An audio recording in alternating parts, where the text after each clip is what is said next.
A veces las cosas que nos distraen no son malas en sí. Con frecuencia hasta nos hacen sentir bien.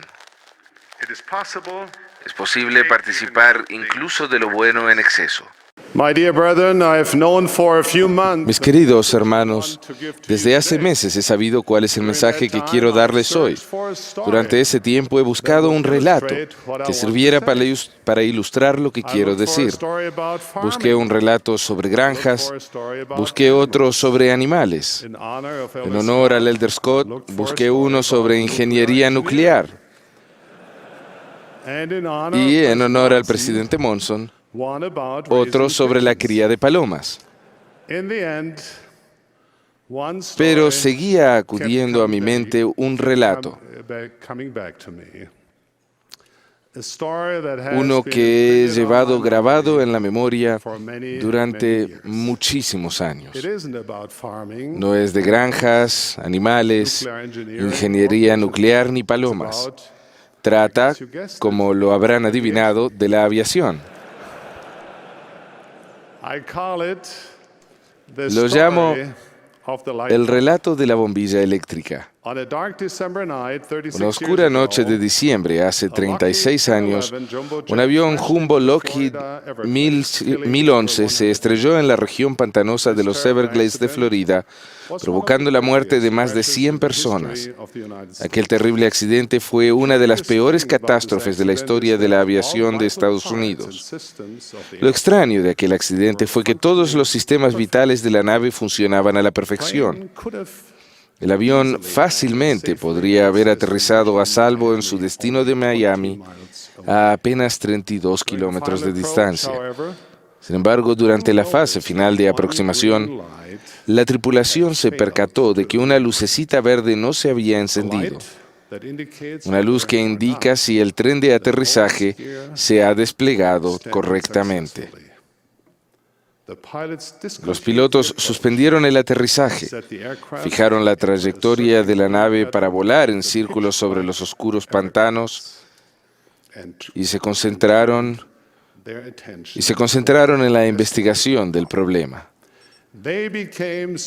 Tanto se preocuparon por detectar el problema que no se dieron cuenta que la aeronave iba perdiendo altura, acercándose cada vez más a los pantanos.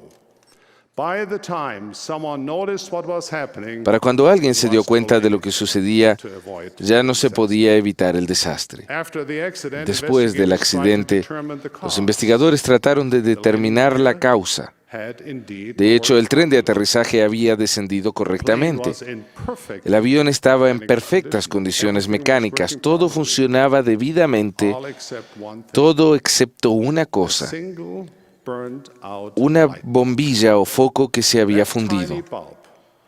Aquella pequeña bombilla, que costaba unos 20 centavos de dólar, dio comienzo a la cadena de acontecimientos que condujeron a la trágica muerte de más de 100 personas. Naturalmente, la luz rota no causó el accidente. Este se produjo porque la tripulación centró su atención en algo que por el momento parecía importante, perdiendo así de vista lo que era de más importancia. La tendencia a concentrarse en lo insignificante a costa de lo trascendente no solo le sucede a los pilotos, nos sucede a todos. Todos corremos ese peligro. El conductor que centra su atención en la carretera tiene más probabilidad de llegar a su destino sin sufrir percance alguno que el que se preocupa por enviar mensajes de texto. Sabemos qué es lo más importante en la vida. La luz de Cristo enseña esto a todas las personas. Los fieles santos de los últimos días tienen el Espíritu Santo como un compañero constante para enseñarles las cosas que tienen valor eterno. Supongo que si le pidiera a cualquiera de los poseedores del sacerdocio que me están escuchando que preparara un discurso sobre el tema lo que es más importante, haría un trabajo magnífico. Nuestra debilidad reside en no actuar de acuerdo con nuestra conciencia. Hagan una pausa y examinen por un momento dónde están sus pensamientos y su corazón. ¿Está centrada su atención en las cosas que más importan? El uso que hacen de sus momentos de tranquilidad puede darnos una idea clara. ¿A dónde se dirigen sus pensamientos cuando pasa la presión de las fechas de entrega? ¿Están acaso sus pensamientos y corazón centrados en lo efímero o en las cosas o en lo que es más importante? ¿A quién le guardan rencor? ¿A qué excusas se aferran que les impiden ser la clase de esposo, padre, hijo o poseedor del sacerdocio que saben deberían ser?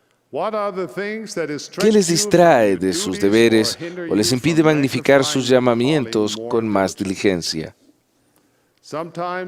A veces las cosas que nos distraen no son malas en sí. Con frecuencia hasta nos hacen sentir bien. Es posible participar incluso de lo bueno en exceso. Sucede, por ejemplo, con el padre o abuelo que dedica horas y horas a la búsqueda de antepasados o a la creación de un blog, mientras que desatiende o evita pasar tiempo de calidad o tiempo significativo con sus propios hijos o nietos. Otro ejemplo sería el del jardinero que pasa los días arrancando las malas hierbas y pasa por alto la maleza espiritual que amenaza con ahogar su alma. Incluso algunos programas de la iglesia pueden convertirse en una distracción si los llevamos hasta los extremos y permitimos que controlen nuestro tiempo y nuestra atención a costa de lo que es más importante. Necesitamos equilibrio en la vida. Cuando de verdad amamos a nuestro Padre Celestial y a sus hijos, lo demostramos por nuestras obras. Nos perdonamos los unos a los otros y tratamos de hacer el bien, pues nuestro viejo yo fue crucificado juntamente con Cristo. Visitamos a los huérfanos y a las viudas en sus aflicciones y nos conservamos sin mancha de los vicios del mundo. Mis queridos hermanos del sacerdocio, vivimos en los últimos días. El Evangelio de Jesucristo se ha restaurado en la tierra. Las llaves del sacerdocio de Dios se han dado de nuevo a los hombres. Vivimos en una época de anticipación y preparación, en la que Dios nos ha encomendado que nos preparemos a nosotros mismos, a nuestras familias y al mundo para el alba que se acerca, para el día cuando el Hijo de Dios, con voz de mando, con voz de arcángel y con trompeta de Dios, descienda del cielo y dé comienzo a su reino milenario. Se nos ha confiado el santo sacerdocio y se nos ha encomendado la responsabilidad, el poder y el derecho de obrar como agentes de nuestro Rey Celestial. Eso es lo que más importa. Esas son las cosas de valor eterno que merecen nuestra atención. No podemos ni debemos darnos el lujo de distraernos de nuestros deberes sagrados. No podemos ni debemos perder la perspectiva de las cosas que más importan. Nehemías, el profeta del Antiguo Testamento, es un gran ejemplo de cómo permanecer centrado y dedicado a una tarea importante. Fue un israelita que vivía exiliado en Babilonia, donde servía como copero del rey. Un día, el rey le preguntó por qué estaba tan triste a Nehemías, quien le respondió: ¿cómo no estará triste mi rostro cuando la ciudad, casa de las tumbas de mis padres, está desierta y sus puertas consumidas por el fuego? Al oír estas palabras, el rey tuvo compasión y autorizó a Nehemías a regresar a Jerusalén y reconstruir la ciudad. Pero no a todos les agradó ese plan. De hecho, a varios gobernantes que residían cerca de Jerusalén les disgustaba mucho que viniese alguno para procurar el bien de los hijos de Israel. Y se enojaron y se enfurecieron en gran manera e hicieron escarnio de los judíos. Con valor, Nehemías no permitió que la oposición lo distrajera, sino que organizó sus recursos y la mano de obra y siguió adelante con la reconstrucción de la ciudad, porque el pueblo tuvo ánimo para trabajar. Pero a medida que empezaron a levantar las murallas de la ciudad, aumentó la oposición. Los enemigos de Nehemías lo amenazaron, conspiraron contra él y lo ridiculizaron. Tan reales e intimidantes fueron sus amenazas que Nehemías admitió: todos ellos nos amedrentaban. Pero a pesar del peligro y de la constante amenaza de ser invadidos, la obra progresaba. Fue una época de mucha tensión, pues cada obrero tenía su espada ceñida a sus lomos, y así edificaban. A medida que continuaba la reconstrucción, los enemigos de Nehemías se desesperaban. En 4 ocasiones trataron de que abandonara la ciudad que le brindaba, de que abandonara la seguridad que le brindaba la ciudad, para que se reuniera con ellos bajo pretexto de resolver el conflicto. Pero Nehemías sabía que solo procuraban dañarlo. Cada vez que se lo buscaba, él les daba la misma respuesta: yo hago una gran obra y no puedo ir. ¡Qué gran respuesta! Con ese claro e inmutable propósito en el corazón y la mente, con esa gran determinación, las murallas de Jerusalén se levantaron en un espacio asombroso de 52 días. Nehemías se negó a permitir que las distracciones le impidieran hacer lo que el Señor deseaba que hiciera. Me siento animado e inspirado por los muchos fieles poseedores del sacerdocio cuyos pensamientos e intenciones en la actualidad son similares a estos. Al igual que Nehemías, ustedes aman al Señor y desean magnificar el sacerdocio que poseen. El Señor los ama y es consciente de la pureza de sus corazones y la firmeza de su determinación. Él los bendice por su fidelidad, los guía por el camino y se vale de los dones y talentos de ustedes para edificar su reino en la tierra. Sin embargo, no todos somos como Nehemías. Hay aspectos en los que podemos mejorar. Me pregunto, queridos hermanos del sacerdocio, ¿qué se lograría si todos, como sucedió con el pueblo de Nehemías, tuviéramos ánimo para trabajar? Me pregunto cuántas cosas lograríamos si dejáramos lo que es de niño y nos entregáramos de corazón y alma a ser dignos poseedores del sacerdocio y verdaderos representantes del Señor Jesucristo. Piensen por un instante en lo que lograríamos en nuestra vida personal y profesional, en nuestra familia y en nuestros barrios y ramas. Piensen en cómo se extendería el reino de Dios por la tierra. Imaginen cuánto mejoraría el mundo si todo hombre que posee el sacerdocio de Dios se ciñera los lomos y desarrollara su verdadero potencial, convirtiéndose así desde lo más recóndito de su alma en un varón del sacerdocio verídico y fiel, dedicado a edificar el reino de Dios. Es fácil distraerse, concentrarse en una lucecita averiada o tal vez en los rudos actos de gente desagradable, doquier que estén.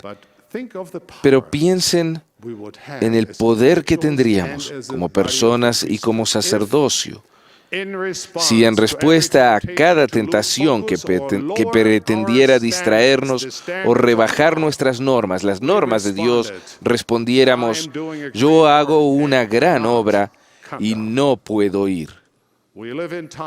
Vivimos en una época de grandes dificultades y de grandes oportunidades. El Señor busca a hombres como Nehemías, hermanos fieles que magnifiquen el juramento y el convenio del sacerdocio. Él desea reclutar almas decididas, que con diligencia lleven a cabo la obra de edificar el reino de Dios. Aquellos que, ante la oposición y la tentación, digan en sus corazones: yo hago una gran obra y no puedo ir. Que ante las pruebas y el sufrimiento respondan: yo hago una gran obra y no puedo ir. Que ante el ridículo y las afrentas, vengan de donde vengan, proclamen: yo hago una gran obra y no puedo ir.